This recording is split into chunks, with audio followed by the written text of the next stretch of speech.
വെളിപ്പാട് പുസ്തകം 3-ാം അധ്യായം 12-ാമത്തെ വാക്യമാണ് ഇന്ന് നമ്മൾ പഠനത്തിന് അല്പമായിട്ട് വിധേയമാക്കുന്നത്. ആ വാക്യം ഞാൻ വായിക്കുന്നു.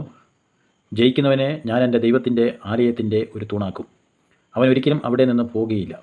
എൻ്റെ ദൈവത്തിൻ്റെ നാമവും എൻ്റെ ദൈവത്തിൻ്റെ പക്കൽ നിന്ന് സ്വർഗത്തിൽ നിന്ന് തന്നെ ഇറങ്ങുന്ന പുതിയ യെരൂശലേം എന്ന എൻ്റെ ദൈവത്തിൻ്റെ നഗരത്തിൻ്റെ നാമവും എൻ്റെ പുതിയ നാമവും ഞാൻ അവൻ്റെ മേൽ എഴുതും. ഇവിടെ ഫിലദൽഫിയ സഭയിൽ ജയിക്കുന്നവർക്ക് ദൈവം നൽകുന്ന 5 വിധ അനുഗ്രഹങ്ങളാണ് ഈ വാക്യത്തിൽ നമുക്ക് കാണുവാനായിട്ട് സാധിക്കുന്നത്. മറ്റ് 6 സഭകൾക്ക് ഉള്ളതിൽ ഏറെ വാഗ്ദാനങ്ങൾ ഈ സഭയ്ക്ക് ദൈവം അഥവാ ദൈവാത്മാവ് പറയുന്നത് നമുക്ക് കാണുവാനായിട്ട് സാധിക്കുന്നു. ഒരിക്കൽ കൂടി പറയുന്നു, ഫിലദൽഫിയ സഭയിൽ ജയിക്കുന്നവർക്ക് നൽകുന്ന 5 വിധ അനുഗ്രഹങ്ങൾ. 1. ദൈവത്തിൻ്റെ ആലയത്തിൽ ഒരു തൂണാക്കും. 2. അവൻ ഒരിക്കലും അവിടെ നിന്ന് പോകുകയില്ല, അതായത് നിത്യവാസം. 3. വിശ്വസ്ത സാക്ഷികളുടെ മേൽ ദൈവത്തിൻ്റെ നാമം എഴുതും. 4. പുതിയ യെരൂശലേമിൻ്റെ നാമം എഴുതും. 5. ക്രിസ്തുവിൻ്റെ നാമം ധരിക്കുക അഥവാ എഴുതുക. ഇങ്ങനെ 5 വിധ അനുഗ്രഹങ്ങൾ ഫിലദൽഫിയ സഭയിൽ ജയിക്കുന്നവർക്ക് ലഭിക്കുന്നു. അതിൽ ആദ്യത്തെ 2 പോയിൻ്റ് ഇന്ന് നമുക്ക് ചിന്തിക്കാം. പിന്നീടുള്ള 3 പോയിൻ്റ് നാളെ നമുക്ക് പഠനത്തിന് വിധേയമാക്കാം. 1. ദൈവത്തിൻ്റെ ആലയത്തിൽ ഒരു തൂണാക്കും. ന്യായപ്രമാണ ഉപദേഷ്ടാക്കളെ, വലിയ കഴിവുകൾ ഉള്ളവരെ, വൻ കാര്യങ്ങൾ നേടിയവരെയൊക്കെ ഇസ്രായേൽ ജനം തൂണുകൾ എന്ന് വിളിച്ചിരുന്നു. ഉദാഹരണം, അബ്രഹാം ലോകത്തിൻ്റെ തൂണായിരുന്നു എന്ന് യഹൂദ റബിമാരുടെ ഇടയിൽ ഒരു ചൊല്ല് ഉണ്ടായിരുന്നു. പുറപ്പാട് പുസ്തകം 24:4 മോശ ഒരു യാഗപീഠവും അതിന് 12 തൂണുകളും പണിതിരുന്നു. 1 രാജാക്കന്മാർ 7:15-21 വരെയുള്ള വാക്യങ്ങളിൽ ശലോമോൻ്റെ ആലയത്തിന് 2 തൂണുകൾ ഉണ്ടായിരുന്നു. ഒന്ന് യാഖീൻ എന്നും മറ്റൊന്നിന് ബോവസ് എന്നും പേര്. യാഖീൻ എന്നതിന് ദൈവം ഉറപ്പിക്കും എന്നും ബോവസ് എന്നതിന് അവനിലാണ് ശക്തി എന്നുമാണ് അർത്ഥം. ഗലാത്യലേഖനം 2:9 ആദിമസഭയുടെ തൂണുകളായി യാക്കോബും പത്രോസും യോഹന്നാനും എണ്ണപ്പെട്ടിരുന്നു എന്ന് കാണുന്നു. ക്രിസ്തീയ സഭയിൽ കോടാനുകോടി വിശുദ്ധന്മാരുണ്ട്. അവരിൽ ചിലർ ഇപ്രകാരം അനുഗ്രഹിക്കപ്പെട്ടവർ ആയിരിക്കും. 1 തിമോഥെയോസ് 3:15 വിശ്വസ്ത സാക്ഷികളെ തൂണുകളായി ക്രിസ്തുവിൻ്റെ സഭയിൽ പണി ചേർക്കപ്പെടുന്നു. ഇരമ്യാവ് 43:13 ഭാവിയിൽ മിസ്രയീമ്യർ സൂര്യദേവൻ്റെ തൂണുകൾ നശിപ്പിക്കപ്പെടും എന്ന് ഇരമ്യാവ് പ്രവചിച്ചു. യെശയ്യാവ് 19:19 മശികയുടെ വാഴ്ചയിൽ മിസ്രയീം ദേശത്തിൻ്റെ അതിർത്തിയിൽ യഹോവയ്ക്ക് ഒരു തൂൺ ഉണ്ടായിരിക്കും എന്ന് യെശയ്യാവ് പ്രവചിച്ചു.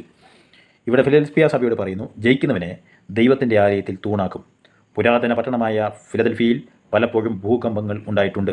അതുനിമിത്തം പല കെട്ടിടങ്ങളും നിലംപരിച്ചായിട്ടുണ്ട്. എങ്കിലും അവിടെ തകരാതെ നശിക്കാതെ ചില തൂണുകൾ നിലനിന്നിരുന്നു. അതുപോലെ ജയിക്കുന്ന വിശുദ്ധന്മാർ നിത്യതയിൽ എന്നേക്കും നിലനിൽക്കും.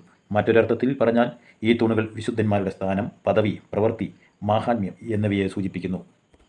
രണ്ടാമതായി നമുക്ക് ഈ വാക്യത്തിൽ കാണുന്നത് അവൻ ഒരിക്കലും അവിടെ നിന്ന് പോകുകയില്ല എന്ന് വെച്ചാൽ നിത്യവാസം. ഫിലദൽഫിയ സഭയുടെ കാലയളവിൽ മതവും ആചാരവും വിട്ട് ക്രിസ്തീയ മാർഗത്തിലേക്ക് വന്നവരെ അവർ ആദ്യം നിന്ന മതത്തിൽ നിന്ന് പുറത്താക്കുന്ന പ്രവണത നടപ്പുണ്ടായിരുന്നു. വിശ്വാസത്തിൻ്റെ പേരിൽ എത്രയോ നിർദോഷികളാണ് തള്ളപ്പെട്ടത്. പക്ഷേ അവിടെ നിന്ന് അവർ തള്ളപ്പെട്ടാലും ദൈവത്തിൻ്റെ സന്നിധിയിൽ അവർ സുരക്ഷിതരാണ്. യോഹന്നാൻ 10:28.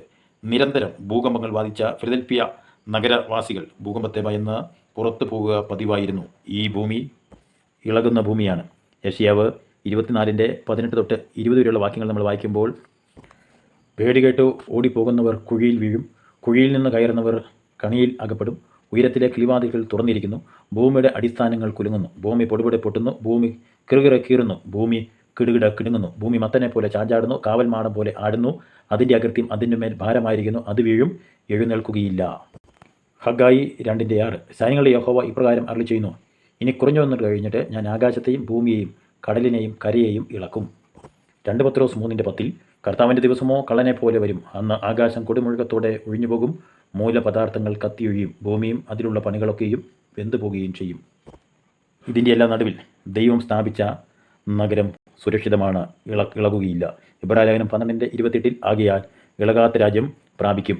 അങ്ങനെ ഒരു രാജ്യമാണ് ദൈവം സ്ഥാപിച്ചത്. ഭൂമിയിൽ മനുഷ്യർ നാട്ടിയ സ്തംഭങ്ങൾ കാലപ്പഴക്കത്തിൽ തകർന്നു വീണെന്ന് വരാം, എടുത്തു മാറ്റിയെന്ന് വരാം. എന്നാൽ നിത്യതയിലെ വാസം സ്ഥിരമാണ്, മാറ്റമില്ലാത്തതാണ്. അത് ആർക്കും മാറ്റുവാൻ പറ്റുകയില്ല. അവൻ ഒരിക്കലും അവിടെ നിന്ന് പോകുകയില്ല എന്ന് തിരുവചനം വ്യക്തമാക്കുന്നു. തുടർന്ന് 3, 4, 5 പോയിന്റുകൾ നാളെ നമുക്ക് ചിന്തിക്കാം. ദൈവം നമ്മെ സഹായിക്കട്ടെ. Thank you.